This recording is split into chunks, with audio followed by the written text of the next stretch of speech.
की विचारधारा को मजबूत कैसे किया जाए, पार्टी को संगठन के रूप में और कैसे इसका विस्तार और मजबूती दी जाए, और अलग अलग क्षेत्रों की अलग अलग समस्याएं रहती हैं।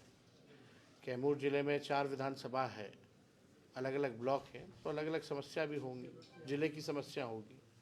तो उनसे जो है कार्यकर्ता जो ग्रास रूट पे जो रहते हैं वो सारी समस्याओं से भी हम लोगों को अवगत कराते हैं।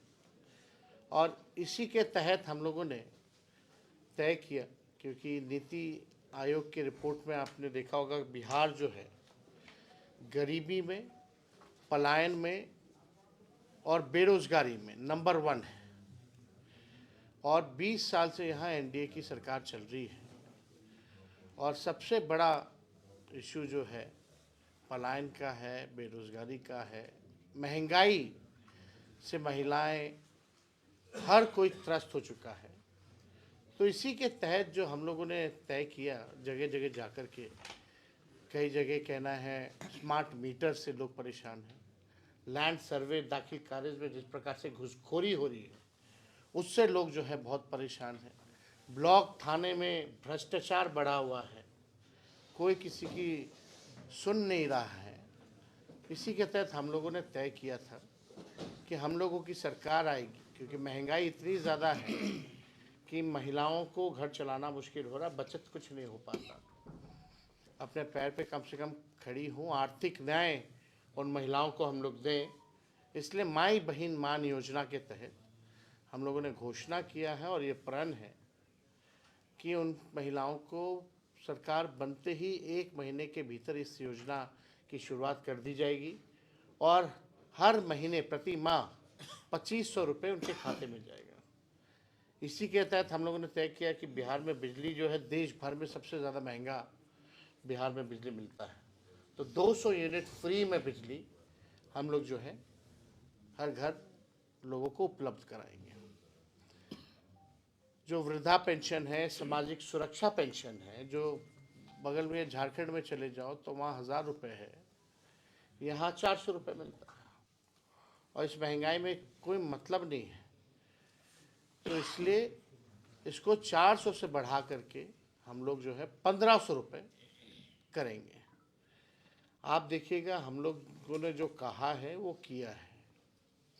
आज कहीं भी चुनाव होता है तो वहाँ नौकरी की बात की जाती है, बेरोजगारी की बात की जाती है,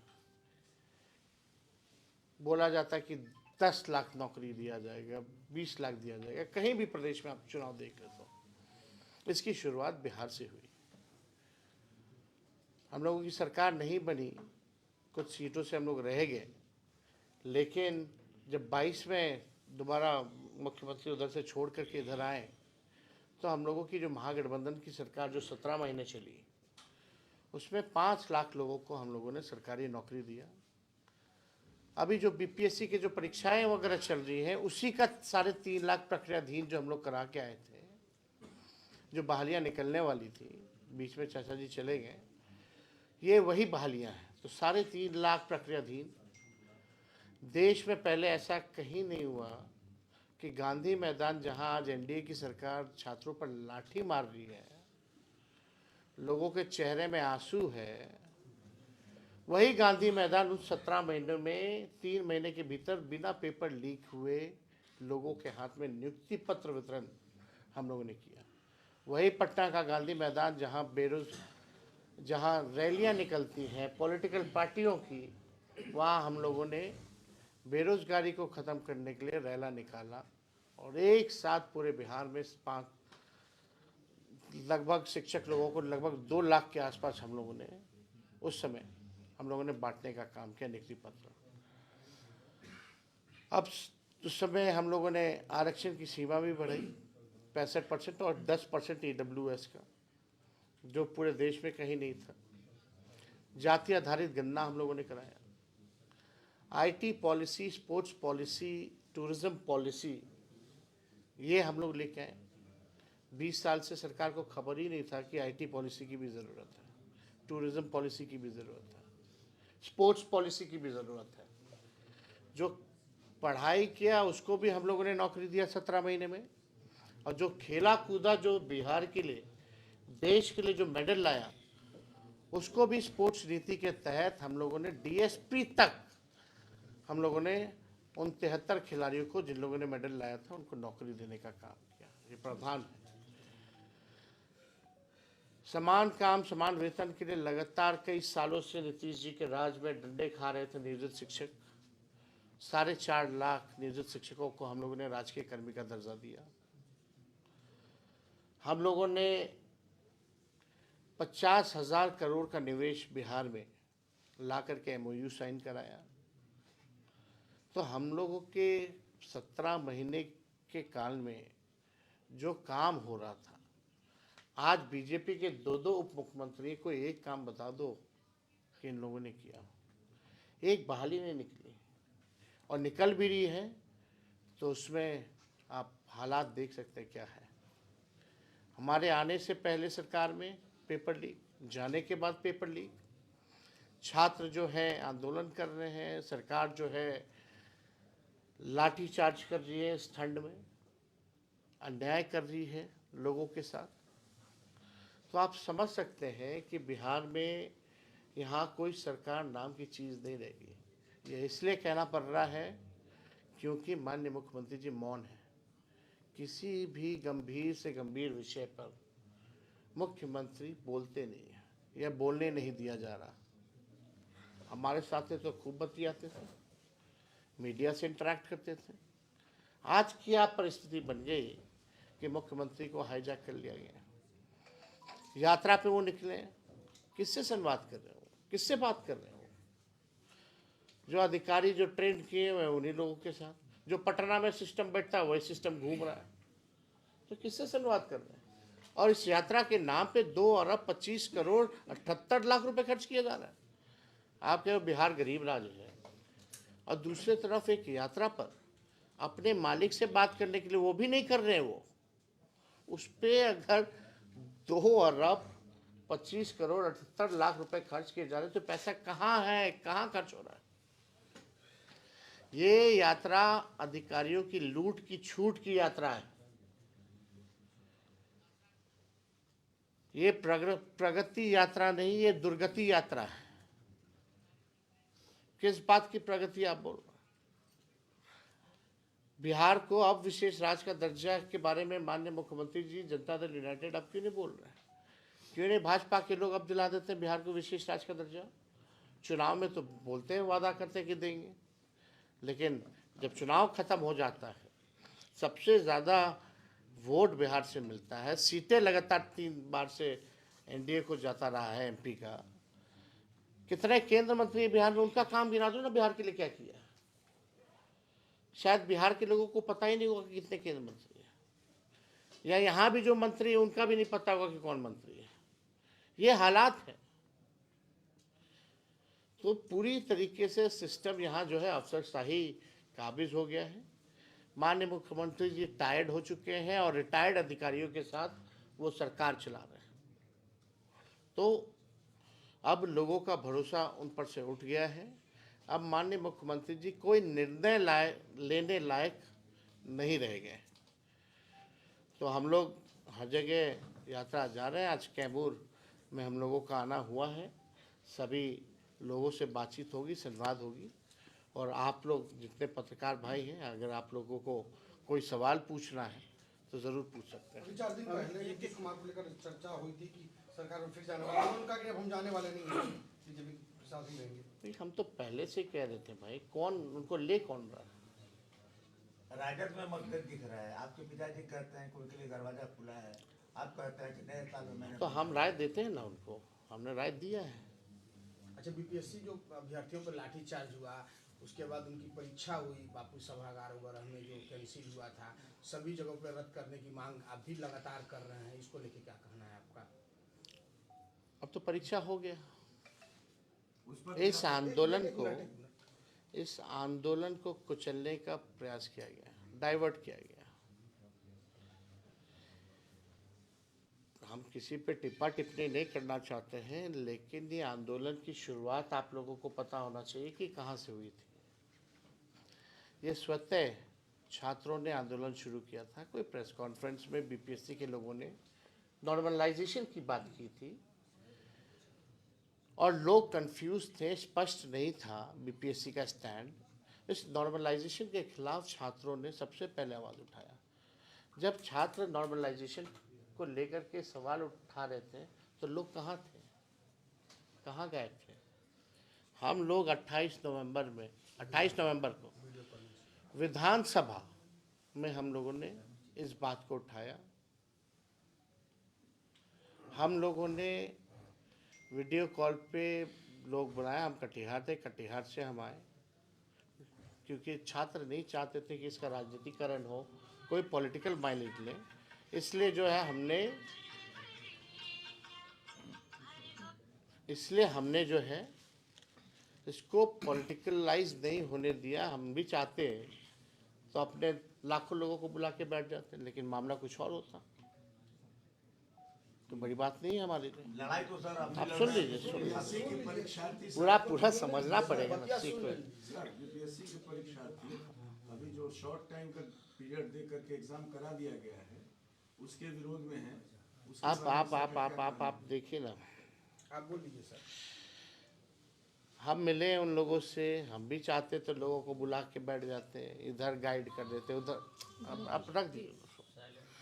कोई इधर बुलाता, कोई उधर बुलाता। हमने उस समय भी कहा था कि हमारा पूरा नैतिक समर्थन उन छात्रों के साथ है। और उनसे मिलने के बाद हमने एक बार नहीं 2 बार मुख्यमंत्री को हमने पत्र लिखा। अब आप बताइए, लोकतंत्र में, संवैधानिक ढांचे में अगर नेता विरोधी दल, माननीय मुख्यमंत्री जी तो मौन विधानसभा में भी रहे, दोनों सदन में कुछ नहीं बोले किसी भी इशू पर। इस बार हमने जब चिट्ठी लिखा नेता विरोधी दल के हैसियत से, छात्रे का जो संदेह है कि भाई बीपीएससी को क्लियर करना चाहिए कि नॉर्मलाइजेशन होगा कि नहीं होगा, माननीय मुख्यमंत्री जी ने कोई जवाब नहीं दिया। अब आप समझ सकते हैं वो किसको जवाब देंगे फिर। उनकी जवाबदेही 13-14 करोड़ बिहारियों के प्रति है। लेकिन अगर हम विपक्ष नेता होने के नाते अगर हम उनको चिट्ठी भेज रहे हैं तो उसका चिट्ठी का कोई जवाब भी नहीं, ना हो कोई अधिकारी भी लिख के भेजता उनकी तरफ से। ये हालत है बिहार की। तो आप समझ जाइए, पिटाया लोग, डीएम साहब ने थप्पड़ भी मारा। उसके बाद शाम में बैठती है बीपीएससी और तय करती है कि नहीं भाई नॉर्मलाइजेशन तो अफवाह है। अरे जब अफवाह था तो तुम 10 दिन पहले क्यों नहीं कहे?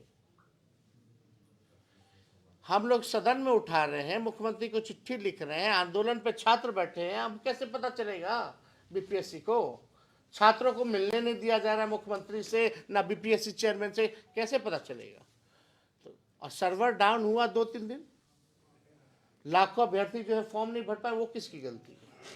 इसको लेकर के भी हमने चिट्ठी लिखी। बाद में जब मामला तूल पकड़ने लगा तो कुछ लोग आए हैं, उसमें एक एक्टर है, एक डायरेक्टर है, एक प्रोड्यूसर है और एक वैनिटी मैन है। फिल्म दिखाया जा रहा, चल रहा। तो हम इस पे ज़्यादा इन सब चीज़ों पे टिप्पा टिप्पणी नहीं करना चाहते हैं। तेजस्वी जी, ऐसा नहीं लग रहा कि प्रशांत किशोर ने पूरे मामले में जो राजनीतिक माइलेज लिया है उसमें आरजेडी पीछे खिसक गई, आरजेडी मैदान से बाहर हो गई और छात्र आंदोलन का लाभ प्रशांत किशोर को मिला है। वो एक नई चुनौती के रूप में पता नहीं किसको लाभ मिल रहा है, नहीं मिल रहा है। ये तेजस्वी को लाभ उठाना, फलना को लाभ उठाने का आंदोलन नहीं है भाई। यही तो हम बात बोल रहे हैं। इसमें नुकसान किनका हुआ? छात्रों का हुआ। उसकी भरपाई कहाँ हुई है बताओ? और कौन करेगा उसकी भरपाई? जिन लोगों ने सर्वर डाउन होने के कारण अगर फॉर्म भर पाए तो उसकी भरपाई कौन करेगा? अरे भाई माइलेज उठाना हो तो हम तो कह ही रहे हैं, हम तो गांधी मैदान भर देते हैं। लेकिन छात्रों की असल मांग क्या थी कि कोई पॉलिटिकल पार्टी ना आए इसमें। और जहां कुछ लोग घुसे उसके बाद देखिए क्या आंदोलन को चला गया। कितने छात्र थे बैठे हुए उसमें? कौन लोग बैठे हुए थे? हमको इस पर टिप्पा टिप्पणी नहीं करना है। ठीक है, सबके तरीके अलग हैं। राजनीति है, राजनीति सबको करने का अधिकार है, लोकतंत्र है।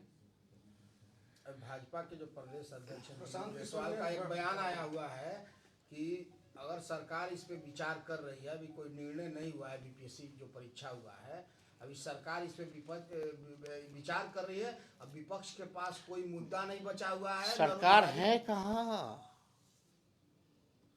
सरकार है कहाँ? खुद मंत्री हैं। उनसे पूछिए, अगर नेता विरोधी दल चिट्ठी लिखे तो सरकार को जवाब तो देना चाहिए। है कहाँ भाई सरकार? किसका जवाब देंगे वो?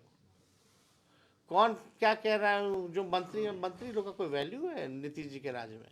बीपीएससी अनशन के दौरान आपका कहना स्पष्ट है कि छात्र का आंदोलन नहीं रहा है, ये सिर्फ एक पार्टी का आंदोलन बन के रहा है। हाईजैक किया गया, इस आंदोलन को कुचलने का प्रयास किया गया। लाठी छात्रों ने खाया, डंडे छात्रों ने खाए, एफआईआर उन पे हुआ, कई लोग छात्र जेल गए। तो इसमें एक्टर कौन है? थोड़ा सा बताइए। तो आप सब जान, अब इसमें अब बाप रे बाप, आप नहीं समझिएगा तो कौन समझेगा? सर अभी आपने कहा कि 200 यूनिट हम फ्री देंगे बिजली, लेकिन स्मार्ट मीटर आपके सरकार में रहते लगाया जा रहा था, आपने विरोध नहीं किया, आज क्यों? देखिए, जो फीडबैक आया उसके अनुसार हम लोगों ने किया है। और ये स्मार्ट मीटर का तो बहुत पहले से चलता आता है, हमारे सरकार से पहले से। कोई हमारे सरकार का निर्णय नहीं, ये पहले से जो था योजना वो लाई गई थी, इम्प्लीमेंटेशन अब हुआ। अभी भी अगर आप देखें तो बहुत सारे ऐसे ज़िले हैं जहाँ नहीं लग पाया है। तो जो फीडबैक आया है, जो बिजलियों में, क्योंकि स्मार्ट मीटर को लेकर के यही कहा जा रहा था कि ये प्रीपेड है, रिचार्ज करा जाएगा, इसमें लोगों का बचत होगा, लेकिन ठीक उल्टा हो रहा है। बैठ जाइए आप। ईडब्ल्यूएस पर आप कह रहे हैं कि मैंने 10 मिनट पहले आपका था ईडब्ल्यूएस का विरोध किया था, अभी आपका तत्काल स्टैंड किया है ईडब्ल्यूएस के। हम लोगों ने विरोध नहीं किया था, यही बात समझने की जरूरत है। उस समय भी हम लोगों ने एक चीज़ मांगा था कि जो भी ईडब्ल्यूएस में जो भी गरीब लोग हैं उन लोगों के लिए भी एक कोटा होना चाहिए उसी में विदिन। और दूसरी जहाँ तक बात है, हम लोगों ने ईडब्ल्यूएस को नहीं हटाया, हम लोगों ने 75% आरक्षण जो लागू किया उसमें 65% हम लोगों ने बढ़ाया और ईडब्ल्यूएस 10%, यानी टोटल 75%। अच्छा, सम्राट चौधरी जी भी कह रहे हैं कि हम लोग बिहार में मुख्यमंत्री नीतीश कुमार के चेहरे पे चुनाव लड़ेंगे और लालू जी एकदम हताश हो। उन लोगों का स्थिति ठीक है अभी? आपकी जानकारी के मुताबिक क्या स्थिति है? विश्व की सबसे बड़ी पार्टी है, दूल्हा कोई नहीं है, ना चेहरा है, अभी भी पिछलग्गू बने हुए हो, अकेले लड़े ना। जैसे महाराष्ट्र में हुआ, चलिए। महाराष्ट्र में सर एक मिनट, जैसे महाराष्ट्र